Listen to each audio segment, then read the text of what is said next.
السلام عليكم ورحمة الله تعالى وبركاته. حياكم الله جميعا متتبعي أخونا محمد حجازي. بلغوا عني ولو آية. وأخواتنا المتابعات وإخواننا المتابعين من خلال همس المستغفرات ومن خلال قنواتنا كلها التابعة لنا إن شاء الله. تابعين لي بلغوا عني ولو آية.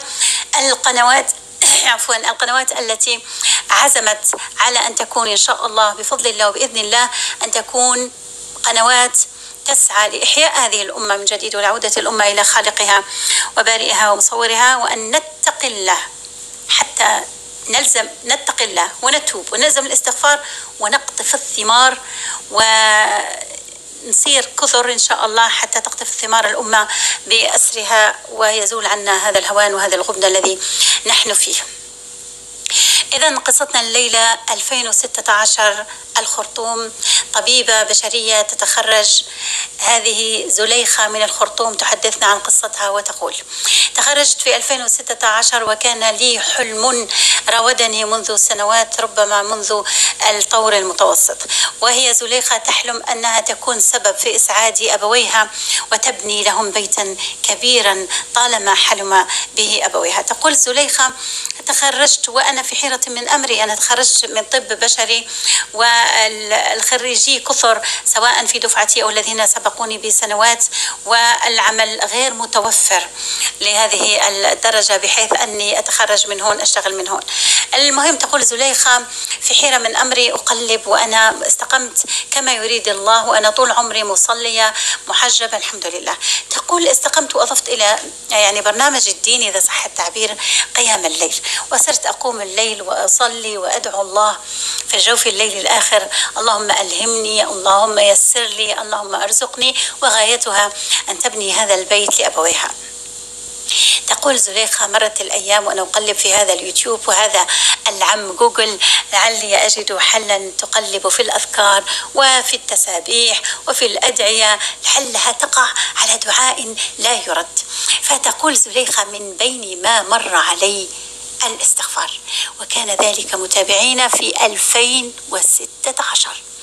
فتقول: مررت على الاستغفار ووجدت أن الاستغفار ما كان مكان ذكر فيه الاستغفار إلا ويقابله الجنات، الأنهار، يزيدهم قوة إلى قوتهم، المال، البنون. فتقول: قلت هذا الاستغفار عصا سحرية، هذا الاستغفار كأنه به يحقق الإنسان، يحقق كل شيء. وتقول: بدأت في الاستغفار. تقول: بدأت في الاستغفار بأعداد وصلت إلى 10,000. وتقول: أنا لا أخفيكم لم أتجاوز هذا العدد، أو ربما أتجاوزه بالقليل، لكن 30,000 لم أصل إليها. تقول: لهثت الاستغفار، تنفست الاستغفار، صار الاستغفار مع أنفاسي، أستغفر قبل الكلام وأستغفر بعد الكلام، وأستغفر قبل الصلاة وأستغفر بعد الصلاة، وليلا ونهارا في كل وقت. تقول: وإذا طبعا كخريجة قد وضعت طلب عمل في كل الأماكن الممكنة. تقول: ما هي إلا أيام بعد لزوم الاستغفار، ربما أسبوع أو 10 أيام أو ربما أقل، إلا ويأتيها أختنا الفاضلة قبول في مستشفى العسكري في الخرطوم. تقول: ذهلت لأنها تعرف أختنا زليخة أنها ليست الوحيدة والطلبات كثيرة وهي خريجة جديدة، فأن تقبل كان الأمر عجيبا. لا عجب مع الله، لا عجب بلزوم أوامر الله. نحن نطيع الله ونتقى الله فنرى العجب. تقول: بدأت الشغل. فتقول: من بين ما لاحظت حب شديد في الوسط الذي أعمل فيه، في المحيطين بي، وتقدير، وكأني لدي شيء خاص. هذه من البركات ومن قطاف لزوم الاستغفار مع التوبة والعودة إلى الله، مع التوبة وترك الذنوب. تقول أختنا زليخة: مضت أيام وشهور وتعرفت على شابا وأنا كنت أريد أن أتزوج، حلم كل فتاة شابة آنذاك في شبابها. فتقول أختنا زليخة: تعرفت على هذا الشاب الذي هو يعمل في المملكة العربية السعودية، وهذا الأمر جعل عفوا جعل أختنا زليخة تحلق بأحلامها وتقول: صار حلمي يعني في أن أذهب إلى السعودية وأعمل هناك والراتب يكون أفضل. عفوا مشاهدينا، ويمكنني أن أبني هذا البيت، بيت الأحلام. تقول: وأنا يعني سعيدة بعملي، سعيدة بالخاطب الجديد والذي ظننت أنه سيكون سبب في تحقيق هذا الحلم. مع الأيام تقول: بدأت أتثاقل عن الاستغفار، وبدأت أتثاقل عن صلاتي، وبدأت وانتكست أختنا زليخة تقول: انتكست كلية وعدت أدراجي إلى البداية. فتقول: تركني هذا الخاطب وكانت الصفعة كبيرة، وكان الخذلان كبيرا، وكان الانكسار في قلبي عظيما. نعم، إذا عدت عدنا. سبحان الله. تقول: حزنت حزن شديد وكل شيء تلاشى. بقت الوظيفة وكنت أساعد أهلي وبالمصروف وكذا، ولكن هذه الوظيفة وهذا الذي أنا فيه لا يمكنه أن يوصلني إلى ذاك الحلم العظيم الكبير الذي أريده. نستوقف هنا لنقول: نحن عندما نذهب إلى الاستغفار أو لأخذ سورة البقرة، الغاية الله، الوجهة عظيمة، الوجهة أن نكون من أولياء الله وعباد المخلصين الذين لا خوف عليهم ولا يحزنون. ليس الغرض أن يكون لدينا مال.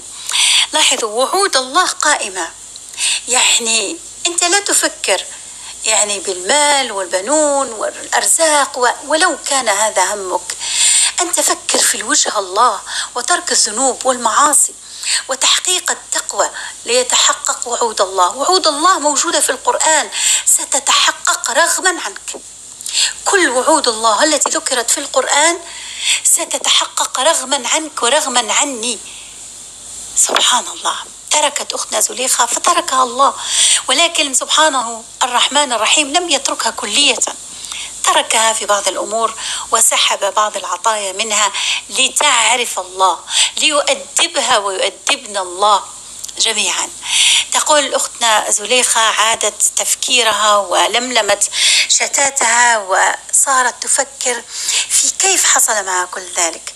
فتذكرت أنها حينما لزمت الاستغفار، وحينما استغفرت ل10,000، وحينما اتقت ربها واستقامت كما يريد الله، حينها استقامت لها الدنيا وأتتها الدنيا راغمة.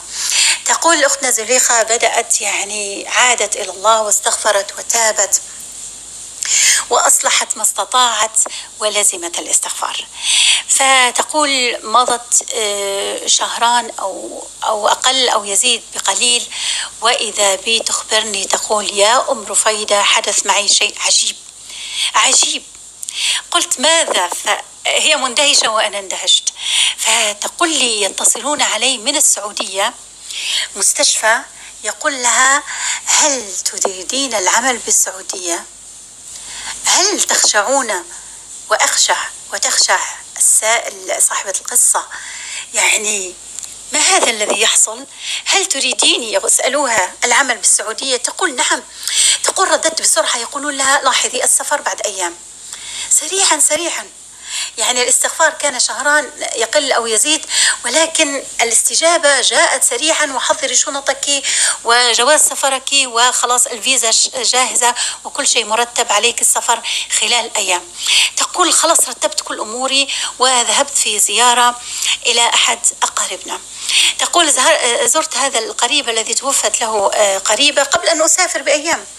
تقول: فإنه مشعوذ هذا القريب. تقول: تعشينا ونمنا، وفي الصباح كنا سنعود إلى بيتنا، وبعدها بيوم أو يومان أسافر إلى السعودية. تقول: هذا المشعوذ وضع بيدي حجابا، شيء مكتوب وملفوف، وضعه بيدها وقال لها: هذا توكيل جان لحراستك ولا تخشي شيء، إنه جان بعمره 500 سنة وهو صغير جدا، يعتبر يعني سنه صغير جدا، وسيحميك أينما ذهبت وحيثما حللت. وتقول وضعت هذا الحجاب في حقيبتي وعدت إلى بيتنا ويعني شنطي وسافرت إلى السعودية وبدأت العمل هناك. تقول سبحان الله، أول ما سكنت في السكن الذي وفرته لها الدولة هناك في السعودية، وهذا هو المعتاد كنظام يعني تشغيل للوافدين. تقول أول ما دخلت السكن شعرت أن هناك من هو معي وأني لست لوحدي. تقول كنت في غرفة لحالي، لكن كان هناك بباقي الغرف أخوات أخريات يعني لديهم يعني إعارة للعمل في السعودية. تقول أشعر بهذا، بأنه بوجود شيء يعني لصيق بي. وتقول بدأت عادة بائسة، بدأت مشاهدات الأفلام الغير لائقة كما تسميها أم رفيدة. فتقول كان هذا الأمر ولازمني طيلة سنة، قرابة السنة أو يزيد. تقول وحياة ضنكة وألم، رغم أنه في يعني راتب جيد، لكن هذا الراتب كما يأتي سبحان الله يتبخر. تقول رغم ذلك رزقني الله بزوج وتزوجت ولله الحمد، وأنا ملتزمة بصلاتي وأذكاري وأحيانا من الحين للآخر قيام ليل، لكن هذه العادة يعني صارت لصيقة بي. المهم تزوجت، وبعد زواجي مباشرة قطعت هذه العادة وبدأت يعني أعالج نفسي وأحاول أن أوقف كل ما هو سيء.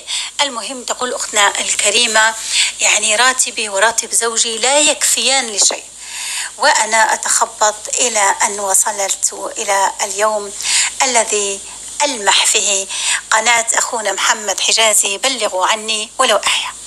تقول كأن أحدا لطمني على الوجه، كأن صفعة قوية ضربتني على الوجه.